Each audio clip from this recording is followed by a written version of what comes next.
Hey friends!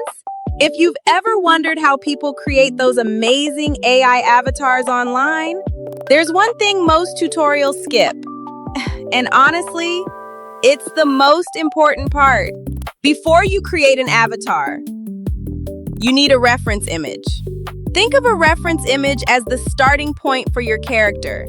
It's the image that tells the AI, use this person as the foundation. A reference image can be a photo of yourself, an AI-generated person, a stock photo, an avatar you've already created. In other words, it doesn't matter where the image comes from. What matters is that you like the face, because everything else can be changed later. The hair, the clothes, the background, even the style. But first, you need a starting point. So, before you spend hours writing prompts, find a face you love, save it. That's your reference image. It's that easy.